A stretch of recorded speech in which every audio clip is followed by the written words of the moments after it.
اللهم صل على سيدنا محمد يا رب صل وسلم دائما ابدا على حبيبك. لبرلز کہتے ہیں کہ ہمارے معاشرے میں عورت میں کوئی برائی ہو تو زیادہ بری سمجھی جاتی ہے. مثلا اگر کوئی مرد سگریٹ پیتا ہے تو بری عادت کہتے ہیں, لیکن اگر کوئی عورت پیے تو بری عورت سمجھی جاتی ہے. دیکھو لبرلز لوگوں کو تو خواتین کے حقوق کے نام پہ چورن بیچنے کا بہت شوق ہے. ان کے ہاں جتنے خواتین کے حقوق پامال ہوتے ہیں نا, اتنے مذہبی لوگوں کے ہاں نہیں ہوتے. یہ تو دماغ میں رکھو آپ. سب سے پہلی بات یہ ہے کہ ان کی شادیاں اتنی لیٹ ہوتی ہیں, تو اب یہ جب 40 سال میں شادی کرے گا تو یہ اس سے عورت کا حق پامال ہو رہا ہے نہیں ہو رہا. جس عورت سے شادی ہونی تھی وہ بغیر وہ شوہر لیس زندگی گزارتی ہے 40 سال تک, وہ بوائے فرینڈ کے ساتھ گزارا کرتی ہے. تو مذہبی لوگ جلدی نکاح کرتے ہیں, جب نکاح کرتے ہیں تو اس لڑکی کو جلدی گھر بسا دیتے ہیں, اس بوائے فرینڈ کی نحوست سے نکال کے اس کو شوہر والی نعمت عطا کرتے ہیں, اس کی اولاد ہوتی ہے, خاندان بستا ہے. تو آج جتنے بھی نعرے لگ رہے ہیں نا عورت کے حقوق کے نام پہ, یہ لیبل بہت اچھے ہیں, ان کے پیچھے عورت کا استحصال ہو رہا ہے. تو یہ جو انہوں نے سوال کیا ہے, کہاں چلا گیا سوال ہی غائب ہو گیا. ابے تم سوال لے کے بیٹھ گئے یار. ہاں کہ خواتین سگریٹ پیتی ہیں تو زیادہ برا سمجھا جاتا ہے, مرد پیتا ہے. دیکھو پہلی بات تو یہ جو لبرلز لوگوں کا ایک پروپیگنڈا ہے, یا مذہب مخالف لوگوں کا جو ایک پروپیگنڈا ہے کہ مرد اور عورت دونوں کو ایک نظر سے دیکھتے ہیں, یہ نظر ہی غلط ہے. دونوں میں جب اللہ نے فرق رکھا ہے تو اس فرق کو ختم کر دینا یہ پاگل پنا ہے, حماقت ہے. دونوں کی جو اللہ تعالیٰ نے جو سوچ بنائی ہے, باڈی بنائی ہے, دونوں کا جو مزاج بنایا ہے, اس میں زمین آسمان کا فرق ہے. تو لہذا دونوں کے احکام بھی ایک دوسرے سے جدا ہیں, الگ ہیں. ایک صاحب مجھے کہنے لگے جب شوہر مر جاتا ہے تو بیوی عدت گزارتی ہے اسلام میں, بیوی مر جائے تو شوہر پہ عدت کیوں نہیں ہے؟ تو یہ تو اسلام نے بڑا فرق کر دیا, اس کے لیے حکام الگ, اس کے لیے الگ. میں نے کہا یار یہ میٹرنیٹی ہوم خواتین کے لیے ہوتے ہیں, مردوں کے لیے کیوں نہیں ہوتے؟ یہ گورنمنٹ نے بڑا فرق کیا ہوا ہے نا, کہ مردوں کے لیے ہسپتال الگ ٹائپ کے, خواتین کے لیے. بولو بھائی, وہ میٹرنیٹی ہوم عورتوں کے لیے بن رہے ہیں. وہ ایک سیاسی لیڈر تقریر کر رہے تھے نا کہ آپ مجھے ووٹ دیں, میں اسکول بناؤں گا لڑکوں کے الگ, لڑکیوں کا الگ. اب جوش میں سیاسی لوگ تو اکثر آپ کو پتہ ہے کہ پھینک رہے ہوتے ہیں, ان کو پتہ تو ہوتا نہیں ہے کہ آگے کرنا بھی ہے کہ نہیں کرنا کچھ. تو انہوں نے کہا ابھی تو ووٹ لینے ہیں, پھینکتے رہو, میں یہ کروں گا, گرلس کے کالج الگ بناؤں گا, بوائز کا الگ. تو کسی نے کہا کہ سر ہمارے ہاں میٹرنیٹی ہوم نہیں ہے. انہوں نے کہا آپ ووٹ تو دیں مجھے, 2 بناؤں گا, لڑکیوں کے لیے الگ, مردوں کے لیے الگ.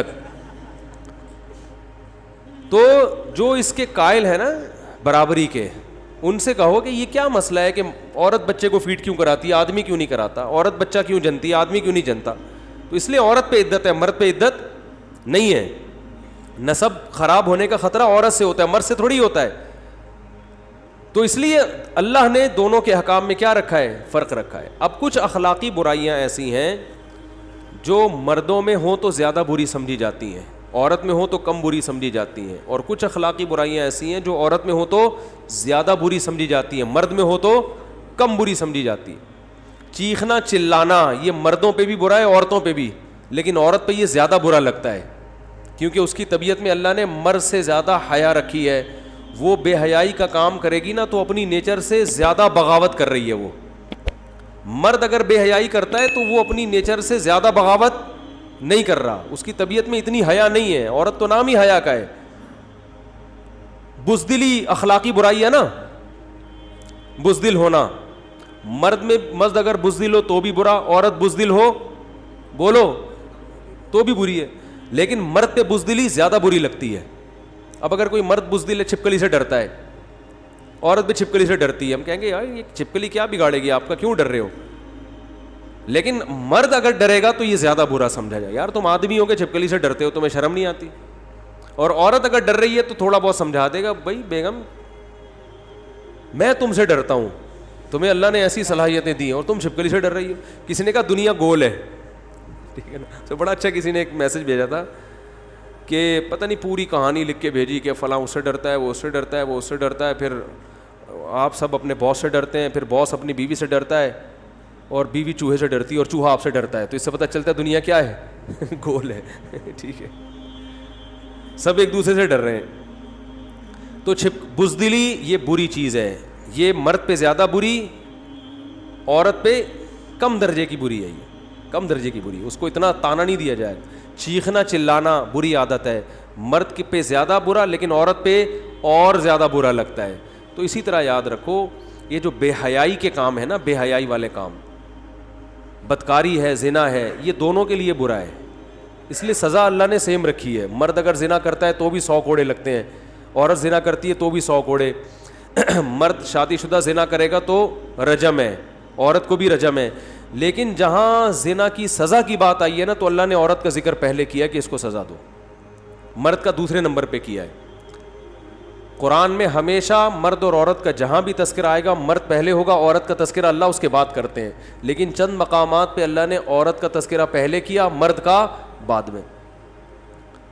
جیسے زنا کی جہاں بات آئی ہے, الزانیۃ والزانی, زنا کرنے والی عورت اور مرد دونوں کو کوڑے مارو, تو پہلے ذکر اس لیے کیا ہے کہ عورت کے لیے زنا کرنا زیادہ برا ہے, کیونکہ عورت میں حیا بھی ہوتی ہے جو اس کو برائی زنا سے روکتی ہے. نمبر 2, اس میں یہ شہوت زیادہ نہیں ہوتی, یہ مرد میں زیادہ ہوتی ہے. اس لیے اگر وہ زنا کرے گی نا, تو وہ اپنی نیچر کی بغاوت اس نے بہت زیادہ کی ہے. اس نے اپنی حیا کا بھی خیال نہیں کیا, حیا بھی اس کو روک رہی تھی, اور اس میں وہ ڈیزائرز بھی نہیں ہوتی اتنی شدت کے ساتھ جتنی مرد میں ہوتی ہیں. تو اس درجے کی ڈیزائرز بھی نہیں تھی جو مرد میں ہوتی ہیں, اور حیا بھی تھی. اس کے باوجود اس نے زنا کیا, تو اللہ نے کیا فرمایا, اس کو پہلے کوڑے لگاؤ. اب لوگ اس پہ بھی اعتراض کرتے ہیں کہ یہ مفتی صاحب گراؤنڈ ریئلٹی کے خلاف بات کر رہے ہیں. ہم گراؤنڈ ریئلٹی کے مطابق بات کر رہے ہیں. آپ دیکھو, کوئی عورت کسی کو زنا کی دعوت دے اور مرد بھاگ جائے, یہ مرد کا بڑا کمال سمجھا جاتا ہے کہ یار بڑا نیک آدمی, عورت نے دعوت دی اور کوئی رکاوٹ نہیں تھی مگر اس نے اپنے آپ کو بچایا. لیکن مرد اگر عورت کو دعوت دے اور وہ بھاگ جائے, تو یہ عورت کا کوئی بڑا کمال نہیں سمجھا جاتا. زیادہ تر عورتیں اپنے آپ کو اس برائی سے بچاتی ہیں, ان میں وہ ڈیزائرز نہیں ہوتی جو مردوں میں رکھی ہیں. یوسف علیہ السلام کو کنڈی لگا کے دروازہ بند کر کے عزیز مصر کی بیوی نے برائی کی دعوت دی, حضرت یوسف بچ گئے. اللہ نے کیسا تذکرہ کیا یوسف علیہ السلام کا, کیسا. نبی صلی اللہ علیہ وسلم نے فرمایا 7 آدمیوں کو اللہ قیامت میں اپنے عرش میں جگہ دے گا, ان میں ایک وہ شخص بھی ہے, نوجوان بھی, جسے خوبصورت عورت زنا کی دعوت دے اور وہ بچ جائے. تو یہ فضیلت عورت کے لیے کیوں نہیں ہے؟ اس لیے کہ اس میں یہ ڈیزائرز نہیں ہوتی. تو دونوں کو ایک ہی لاٹھی سے جو بھی پاگل ہانکے گا وہ اپنا علاج کرائے. تو اسی طرح یہ جو نشے والی چیزیں ہیں, ان کا بھی تعلق کس سے ہے؟ مرد لونڈے لپاڑوں میں بیٹھتے ہیں, باہر نشئی لوگوں میں بیٹھتے ہیں, خواتین عموماً گھر میں رہتی ہیں. ان کو بگڑنے کا موقع اتنا نہیں ملتا جتنا موقع کن کو ملتا ہے؟ آدمیوں کو. تو اس لیے اگر آدمی سگریٹ پی رہا ہے یہ بھی برا ہے, عورت کا سگریٹ پینا اور زیادہ برا ہے. کہ آپ میں تو حیا ہے, آپ کو تو جو ہے نا حیا بھی تو ان چیزوں سے روکتی ہے نا. بھائی سگریٹ آوارہ گرد قسم کے لوگوں کا کام ہے نا, لونڈے لپاڑے جو گھوم رہے ہوتے ہیں باہر, اس ٹائپ کے لوگ. تو عورت کی حیا اس کو ان چیزوں سے, سٹا لگانے سے, چرس پینے سے روکتی ہے. تبھی عورتوں میں ان برائیوں کا ریشو مردوں سے کم ہوتا ہے. یہ اس لیے تھوڑی ہوتا ہے کہ انہوں نے علماء کے بیانات سنے ہوئے ہیں, بیان تو مرد زیادہ سن رہے ہوتے ہیں پھر بھی زیادہ پی رہے ہیں. یہ نیچر روک رہی ہوتی ہے, یہ نیچر ان کو ان برائیوں سے روک رہی ہوتی ہے. ہمارے ایک دوست امریکہ گئے, انہوں نے مجھے بتایا کہ وہاں ایک خاتون نے, ایک گوری آئی, ان کے پاس سوال پوچھا کہ آپ کا جو اسلام ہے وہ مرد کو جو 4 کی اجازت دیتا ہے, عورت کو اجازت نہیں دیتا. تو عورت کی بھی تو ریکوائرمنٹ ہو سکتی ہے نا کہ وہ ایک سے زیادہ مردوں کے پاس جانا چاہتی ہے, اس کی بھی تو ریکوائرمنٹ ہو سکتی ہے. تو انہوں نے بڑا اچھا جواب دیا. انہوں نے کہا اسلام نے جن 4 عورتوں کو ایک مرد پر قناعت کا حکم دیا ہے نا, ان سے عورتیں مراد ہیں جو عورتوں کی فطرت پر ہوں, جو کیا ہوں, جو واقعی عورت ہوں. آپ جس کلچر کی بات کر رہی ہو نا, اس خاتون سے کہا یہاں بہت سی عورتیں رہی نہیں ہیں, وہ آدمی بن گئی ہیں. تو عورت جب اپنی فطرت پہ ہوگی تو وہ کبھی اس کا تقاضا نہیں کرے گی کہ اس کو بھی 4 مردوں سے نکاح کی اجازت دی جائے. تو وہ کبھی بھی تقاضا نہیں کرے گی اس کا, اس کی نیچر اس کو قبول نہیں کرے گی. ہاں اگر عورت کو اس کی فطرت سے ہی ہٹا لیا جائے, وہ بے حیا بن جائے, پھر تو وہ ظاہر ہے اس کے پھر احکام وہ تھوڑی ہوتے ہیں, پھر تو وہ اس کی نیچر ہی چینج ہو گئی ہے نا. کسی کو چرس کی عادت پڑ گئی ہو, ہیروئن کی عادت پڑ گئی ہو, تو اب اس سے ہیروئن اور چرس کو تھوڑی حلال قرار دیا جائے گا کہ اس کا چونکہ چرس کے بغیر گزارا نہیں ہوتا لہذا اس پہ چرس پینا واجب ہے. او بھائی گزارا نہیں ہوتا, یہ تیری ہیڈیک ہے, تو نے اپنے آپ کو برباد کیا, اب تو چھوڑے گا, چرس حلال نہیں ہو جائے گی. تو ایسے ہی یاد رکھو بہت سی یہ آج کل چونکہ مرد ادھورے لباس پہنتے ہیں, لوگ کہتے ہیں واہ وہ اس سے تو کوئی نہیں پوچھتا, عورت ادھورا لباس پہنے تو پورا میڈیا حرکت میں آ جاتا ہے اور لوگ ملامت کرتے ہیں. تو بھائی مرد کے لیے پردے کے حکام الگ ہیں, عورت کے لیے پردے کے حکام الگ ہیں. مرد کے لباس کم پہننے سے بے حیائی نہیں پھیلتی اتنی جتنی عورت کے بے لباسی سے پھیلتی ہے. لیکن کمال کی بات یہ کہ مرد پھر بھی پراپر ڈریس پہن رہا ہے پورے یہاں سے لے کے, یعنی یورپ میں تو جتنا مرد ڈھک سکتا ہے نا, میرا خیال ہے بس آنکھیں اور چہرہ رہ گیا ہے تاکہ پہچان میں آ جائے کہ یہ وسیم بھائی ہیں, ستار بھائی ہیں, غفار بھائی. آج پورے بیان میں وسیم بھائی نہیں آئے تھے, چلو وہ بھی آ گئے. وہ ناراض ہو رہے ہوں گے یار آج مفتی صاحب ہمیں بھول گئے. تو فطرت کے بالکل کیا چل رہا ہے, یہ نیچر سے لڑوا رہے ہیں ہم کو یہ لبرلز لوگ. تو اسی میں یہ جو میں نے ماتحت والی بات کی تھی, عورت کی فطرت ہے وہ مرد کے ماتحت رہنا چاہتی ہے, وہ نہیں آنکھوں میں آنکھیں ڈال کے بات کرنا چاہتی. لیکن میڈیا نے اس کو کیا بنا دیا ہے, مرد کے مقابلے میں لا کے کھڑا کر دیا ہے. اب وہ مقابلے میں جب مرد کے آ کے کھڑی ہو گئی ہے تو مرد اس کو تسلیم نہیں کر رہا اس مقابلے کو. نتیجہ کیا نکل رہا ہے, گھروں میں لڑائی اور پھر علیحدگی. تو میڈیا کو چاہیے خواتین کو یہ سمجھائے اپنے شوہروں کی ماتحت بنو. جیسے نبی نے فرمایا عورت کی جنت اس کا شوہر ہے, وہ عورت جنت میں داخل نہیں ہو سکتی جس کا شوہر اس سے ناراض ہے, وہ نہیں داخل ہو سکتی. اس کو خوش کرو, اس کی اطاعت کرو, اس کی فرما برداری کرو, گھر بساؤ. لیکن الٹی کہانیاں پڑھائی جا رہی ہیں, ساسوں کی خدمت لازم نہیں ہے, سسر کی خدمت لازم نہیں ہے. تو کمال ہے یار, جب کچھ بھی لازم نہیں ہے تو گھر میں کیا پیڑے کھانے کے لیے آئی ہے وہ, ٹھیک ہے. جب ایک گھر میں رہتے ہیں تو سب بڑوں کی خدمت کرتے ہیں. بیٹے پر بھی لازم ہے اپنے ماں باپ کی خدمت کرے, جو بھی گھر میں بڑے ہیں, تو عورت پر بھی لازم ہے گھر کے بڑوں کی خدمت کرے. چھوٹوں پر اس کو یہ لیبل نہ لگائیں کہ ساس سسر کی خدمت, اس کو یہ کہیں کہ چھوٹوں پر لازم ہے کہ وہ بڑوں کی خدمت کرے. چاہے وہ شاگرد ہو, شاگرد پر لازم ہے اس کا استاذ کی خدمت کرے, وہ پوتوں پر لازم ہے دادا کی خدمت کریں, نواسوں پر لازم ہے نانا کی خدمت کریں. تو صرف ایک بہو پر لازم نہیں ہے ساس سسر کی خدمت, ہر چھوٹے پر لازم ہے کہ وہ اپنے بڑے کا خیال رکھے. اس لیے میں اب اس کو یہ لیبل نہیں لگاتا کہ بہو پر ساس سسر کی خدمت لازم, اس لفظ سے چڑھتے ہیں لوگ. چھوٹے پر لازم ہے کہ جب وہ جوائنٹ فیملی میں گھر میں رہتے ہیں تو اپنے بڑوں کا خیال رکھیں. ساس سسر نہ بھی ہو, آپ کے ماموں بوڑھے ہو گئے, وہ آپ کے ساتھ گھر میں آ کے رہتے ہیں, آپ پر ان کی خدمت بھی لازم ہے. نہیں آ رہی میرے خیال ہے بات سمجھ میں. اور اگر کوئی عورت نہیں کرے گی خدمت تو غیرت مند آدمی برداشت نہیں کرے گا اس کو کہ یار میرا ماموں ہے, میرا چاچا ہے, بوڑھا ہے, وہ گھر میں پڑا ہوا ہے, تم اس کو پانی نہیں پلاتی, تم وہ چائے کا کہہ رہے, تم اس کو چائے بنا کے نہیں پلا سکتی. یہ تھوڑی ہوتا ہے بھائی, پھر ایسے نہیں گھر چلتے. بالکل آزاد, ہر آدمی کیا کہہ رہا ہے, میں کیا ہوں, آزاد. اچھا بعض خواتین کو یہ بھی شکایت ہوتی ہے کہ نبی بھی گھر میں کام میں ہاتھ بٹاتے تھے. تو ہاتھ بٹانا سنت عمل ہے, بٹانا چاہیے. ہم بھی کوشش کرتے ہیں ٹوٹی پھوٹی طریقے سے ہاتھ بٹانے کی, آپ بھی بٹایا کریں, لیکن کتنا.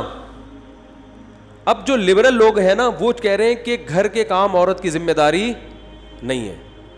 وہ بالکل گوروں والا کلچر لا رہے ہیں کہ برابر برابر کام کریں گے گھر کے, آدھا آدمی کرے گا, آدھا کون کرے گا, بولو, مرد. تو اس پہ بھی آواز اب اٹھ رہی ہے. تو میں کہتا ہوں پھر گھر کے باہر کے کام بھی آدھے آدھے ہونے چاہیے. کیا خیال ہے؟ کمانا بھی تو گھر کے باہر کا کام ہے نا. دیکھو کھاتے تو دونوں بیٹھ کر ہیں, کماتا کون ہے؟ شریف لوگوں میں ابھی تک یہ کلچر چل رہا ہے کہ آدمی کماتا ہے. تو پھر آدھا کمانا بھی کس کی ذمہ داری ہو؟ عورت کی ذمہ داری. آدھی کس کی ذمہ داری ہو؟ مرد کی. تو پھر یہ بھی ہونا چاہیے, تو جو کہ نہیں ہونا چاہیے.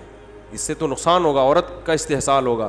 لیکن آپ چاہیے کرتے رہو, مگر معاشرے میں ہو یہی رہا ہے, اور معاشرہ اس طرف چل پڑا ہے کیونکہ ہمارے دیندار لوگوں نے بھی اب کمپرومائز کر لیا ہے, ہتھیار ڈال دیے. اب گھریلو عورت چاہیے ہی نہیں, پڑھی لکھی چاہیے. اور پڑھی لکھی کا مطلب ایجوکیشن نہیں ہے, جاب کرے وہ جاب.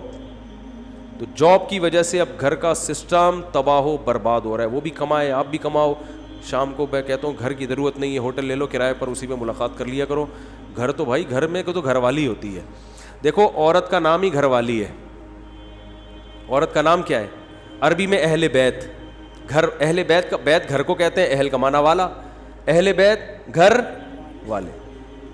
تو جو عورت کا لقب ہی گھر والی ہے اسی کو گھر سے باہر نکال دیا تو پھر گھر میں کون رہے گا؟ تو جی پاگلوں والی حرکتیں یار کھوپڑی میں آتی نہیں ہے. پتہ نہیں یہ سائنس کے نام پہ یہ سارے کام ہو رہے ہیں, ٹھیک ہے نا, ایجوکیشن کے نام پہ یہ دھاندلیاں ہو رہی ہیں. فطرت, ایک بات یاد رکھو, کتنی سائنس ترقی کر لے نیچر کبھی تبدیل نہیں ہوگی. آپ کہو کہ 10,000 سال پہلے چونکہ لوگ دانتوں سے روٹی چبا کے کھایا کرتے تھے, اب تو دنیا ایڈوانس ہو گئی ہے, اب میں برگر کھاؤں گا اور چبے چبائے برگر گرینڈ کر کے کھاؤں گا کیونکہ اب سائنس بہت آگے نکل گئی, اب چبانے کی ٹینشن نہیں لوں گا. تو یہ پاگل پنا ہوگا کہ نہیں ہوگا؟ او بھائی سائنس جتنی بھی ترقی کرے, آپ کی 6 فٹ کی 5 فٹ کی جو باڈی ہے وہ چینج تھوڑی ہوئی ہے. تو نہ مرد تبدیل ہوا, نہ عورت تبدیل ہوئی, نہ بچے پیدا ہونے کا پروسیس چینج ہوا, نہ آپس کا جو ریلیشن ہے اس میں کوئی وہ چینجنگ ہوئی ہے, اس کے اصول بھی وہی ہیں. تو کتنی بھی ترقی کر جائے سائنس, جو 10,000 سال پہلے کامیابی کے اصول تھے آج بھی وہی اور کل بھی وہی اصول رہیں گے. اس کو چینج کرنے کی کوشش ترقی کے نام پہ مت کرو. سمجھ نہیں آ رہی تو پھر جیسے چل رہے ہو چلتے رہو, اپنا خود ہی بیڑا غرق کرو گے. بہت شوق ہے یار, یہ ایسی بہو چاہیے, ڈاکٹر چاہیے, انجینئر چاہیے. بھائی تو نے کلینک کھلوانی ہے, کیا کرنا ہے اللہ کے بندے. ٹھیک ہے ایجوکیشن کی ایک ویلیو ہوتی ہے, لیکن آپ کو کیوں چاہیے؟ کیا مسئلہ کیا ہے تمہارے ساتھ؟ ٹیکا لگوانا ہے تم نے, ایک پیناڈول کھانی ہے. بڑے بڑے ڈاکٹر پڑے ہوئے ہیں یار, پرپز ہی پتہ نہیں ہوتا کمبخت کو کسی کو کہ میں نے کرنا کیا ہے, اس کی وجہ سے پاگل ہوئے گھوم رہے ہیں. اور پھر ایک عورت سے جب آپ سب چیزیں چاہو گے تو پھر کچھ بھی نہیں ملے گا. ایک کام اس کے ذمہ لگاؤ, بھائی تمہارا یہ گھر ہے, بس یہ اس کو جنت بنا دو, اور ساری ذمہ داری کس کی ہے؟ میری ہے. تو فائنینس کی ذمہ داری, معاشی ذمہ داری ساری میری ہے, اور گھر میں تمیز سے بیٹھ کے تم بس کھاؤ. ٹھیک ہے نا, پیزا چاہیے پیزا لے آؤں گا, برگر چاہیے انڈے والا چاہیے, زنگر برگر. آج کل اتنے پیسے ہوتے ہیں, جو غریب آدمی ہے وہ پھر ان کی بیویوں کی ریکوائرمنٹ بھی پھر اسی حساب سے ہوتی ہے. لیکن نارملی لوگ تو یہ سب چیزیں کر سکتے ہیں. او بھائی تم نے گھر کو کیا بنانا ہے؟ جنت. کل ایک خاتون نے مجھے میسج بھیجا, کسی کو پتہ نہیں ہے کس کی بات چل رہی ہے, غیبت میں نہیں آتا, کہ میری بھابھی یہ فل ٹینشن بنی ہوئی ہے میرے لیے, اور بھابھی الگ گھر کا مطالبہ کر رہی ہے, اور بھابھی یہ کر رہی ہے, اور بھابھی یوں کر رہی ہے, اور بھابھی یہ کر رہی ہے, اور بھابھی وہ کر رہی ہے. تو میں نے کہا آپ گھر میں ہو کیوں؟ کہہ رہی میں ڈاکٹر بن رہی ہوں, میں بھی شادی نہیں کر سکتی. تو میں نے کہا یہ آپ کی ٹینشن ہے, آپ کی بھابھی کی ٹینشن نہیں ہے. جب بھابھی گھر میں آئے گی نندوں کے ساتھ اس کا گزارا نہیں ہوگا. آپ شادی کر کے پتلی گلی سے نکلو یہاں سے, اس کے گھر چھوڑو. بھابھی اور اس کے آپ کے بھائی کا ہیڈ ایک ہے, وہ الگ رہنا ہے, ساتھ رہنا ہے, ساتھ سے لڑنا ہے کہ نہیں لڑنا, کیا پکانا ہے, یہ آپ کا ہیڈ ایک نہیں ہے. نیچرل لائف تھوڑی ہے. بلوغت کے بعد آپ کے باپ کا گھر آپ کا نہیں ہے, آپ کا گھر اپنے میاں کا ہے. وہاں جاؤ اور وہاں سے نندوں کو نکالو. حقیقت ہے, عورت کا گھر تو اس کے میاں کا ہوتا ہے نا. ابے اماں ہوا کس کے ساتھ رہتی تھی؟ آدم علیہ السلام کے ساتھ رہتی تھی نا. رخصتی آدمی کی تھوڑی ہوتی ہے, عورتوں کی ہوتی ہے رخصتی. تو عورت کی رخصتی ہوتی ہے کہ بھائی یہ اب تمہارا گھر کون سا ہے؟ تمہارے میاں کا. یہاں تمہاری اولاد ہوگی, یہاں تمہارا گھر بسے گا, قیامت تک اب یہیں رہو گی. جنازہ یہاں سے اٹھے گا تمہارا. پہلے تو اس کا بھی خیال کرتے تھے کہ عورت کا انتقال باپ کے گھر میں ہو جائے نا, تو پرانے لوگ اس کا خیال کر جنازہ شوہر کے گھر لے کے جاتے تھے, وہاں سے اٹھے. اس کو فضیلت سمجھتے تھے کہ بھئی وفادار عورت ہے, جنازہ کہاں سے اٹھ رہا ہے؟ اپنے میاں کے گھر سے. اتنا خیال کرتے تھے. اب تو کلچر نے بیڑا ہی غرق کر دیا, جہاں سے مرضی جنازہ اٹھے, کوئی مسئلہ نہیں. عدالت میں خلا کا کیس چل رہا تھا, جنازہ اٹھ رہا ہے, تو یہ ہو رہا ہے. تو میں نے اس خاتون کو مشورہ دیا, میں نے کہا آپ اس ٹینشن میں, بھابھی اور بھائی کی جو لڑائی کی ٹینشن آپ کے ذمے نہیں ہے, کیونکہ وہ ٹینشن, پھر وہ بھابھیوں کی غیبتیں, بھابھی یہ کر رہی ہے, بھابھی یہ کر رہی ہے. بس چھوڑ دے بھابھی کو اپنے حال پہ, بھائی کے ساتھ. آدمی کو پتہ ہوتا ہے بیگم کو کس طرح لے کے چلنا ہے, کیا اس کی برائیاں ہیں, کیا اچھائیاں ہیں, وہ اس حساب سے چل رہا ہوتا ہے. اسے پتہ ہوتا ہے میری بیوی میں یہ برائیاں ہیں, لیکن کوئی بات نہیں یار, میں اس کو چھوڑ نہیں سکتا, یہ برائی کے باوجود میں اس کو رکھوں گا, برداشت کروں گا. وہ صحیح نہیں کر سکتا, لیکن عورتیں اس کو سیدھا کرنے کی کوشش کرتی, میری بھابھی میں یہ برائی کیوں ہے, سیدھی کیوں نہیں ہو رہی برائی. تو پولیس نہیں کر سکتی, آپ کہاں سے سیدھا کر سکتی ہو؟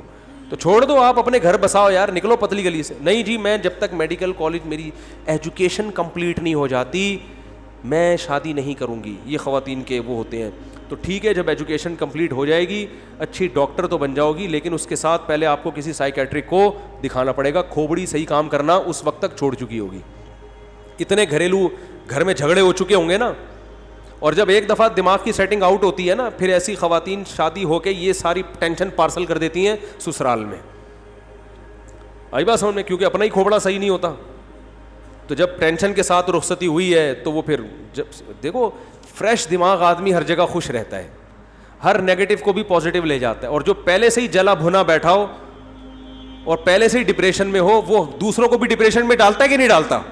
وہ لطیفہ سناتا ہوں نا, امام صاحب بیان کر رہے تھے کہ 3 آدمی جہنم میں جائیں گے, ایک وہ جو زنا کرتا ہے, ایک وہ جو سود کھاتا ہے, تیسرا وہ, ابھی کہہ نہیں لگتے تھے کہ آدمی اٹھ جاتا تھا. امام صاحب ایک بات میری سن لیں. امام صاحب نے کہا بیٹھ جا, بات تو کمپلیٹ ہونے دے. پھر شروع کرتے 3 آدمی جہنم میں جائیں گے, ایک وہ جو زنا کرتا ہے, دوسرا وہ جو نماز چھوڑتا ہے, تیسرا. پھر وہ کہتے ہیں امام صاحب 1 منٹ کی بات. امام صاحب کو غصہ آ گیا. امام صاحب نے کہا بیٹھ آرام سے. پھر کہنے لگے 3 آدمی جہنم میں, ایک وہ جو زنا کرتا ہے, دوسرا وہ جو نماز چھوڑتا ہے, تیسرا وہ جو وہ کھڑے ہوئے نا, اس نے کہا تیسرا یہ جائے گا جہنم میں. ٹھیک ہے, تیسرا کہہ رہے یہ جائے گا جہنم. تو غلط کہا امام صاحب نے, لیکن جب آدمی ڈپریشن میں ہوتا ہے تو پھر اس طرح کی باتیں کرتا ہے. تو یہ پھر اپنی وہ گھر کی جوائنٹ فیملی کی ٹینشن لے کے, یہی ٹینشن کہاں جائے گی؟ اسی ٹینشن کے ساتھ ان کی رخصتی ہوگی, وہ بھی پتہ نہیں ہو کہ نہ ہو, کیونکہ ڈاکٹر بننے میں ٹائم لگے گا, پھر یہ ہوگا, پھر یہ ہوگا, پھر وہ عمر بھی نکل جائے گی. پھر ایک نئی ٹینشن کہ میری بھابھی کی شادی ہو گئی میرے بھائی جیسے ہیرے سے, اور میرے لیے کوئی رشتہ آ ہی نہیں رہا. پھر یہ ایک عذاب ہے. گھر میں نندوں کا وجود جو ہے نا بہت بڑی اللہ کی رحمت ہے, کیونکہ نندیں بھی بیان سنتی ہیں. تو گھر میں بہت بڑی اللہ کی رحمت ہے نندوں کا وجود. تو ابے بھائی اپنے گھر کا اپنا گھر بناؤ, جا کے وہاں شوہر سے بول دو کہ میں میڈیکل کالج میں پڑھ رہی ہوں, میں اپنی ایجوکیشن جاری رکھوں گی. یہ شرط لگا لو سسرال. اور اچھا عزت دار شوہر ہوگا تو بولے گا اب یہ باقی تعلیم میرے خرچے پہ ہوگی. انسان کا بچہ ہوگا تو کیا بولے گا کہ بھائی میری بیوی ڈاکٹر بن رہی ہے تو میری عزت ہوگی معاشرے میں, بھائی ڈاکٹر صاحب کے ہسبینڈ جا رہے ہیں, ٹھیک ہے نا. ٹھیک ہے, ان کو تو کچھ نہیں آتا لیکن ان کی وائف کیا ہے, پڑھی لکھی ہیں, تو اسی بہانے عزت ہو جائے گی تھوڑی سی. تو اب بولو بھائی کہ یہ باقی خرچہ کون اٹھائے گا؟ میں اٹھاؤں گا. تو نکلو گھر سے یہاں سے, نہیں تو یہ ان لڑائیوں کا کوئی علاج نہیں ہے. بھابھی کو نند نہیں ٹھیک کر سکتی, یہ ذہن میں رکھو, نہ ٹھیک کرنے کی کوشش کرنی چاہیے. آپ کے بیانات سننے کے لیے youtube.com/مفتی طارق مسعود کو سبسکرائب کریں, اور اگر آپ لائیو ویڈیو کو کبھی بھی مس نہیں کرنا چاہتے ہیں تو سبسکرائب کرنے کے بعد بیل آئیکن پہ کلک کرنا مت بھولیں. جزاک اللہ.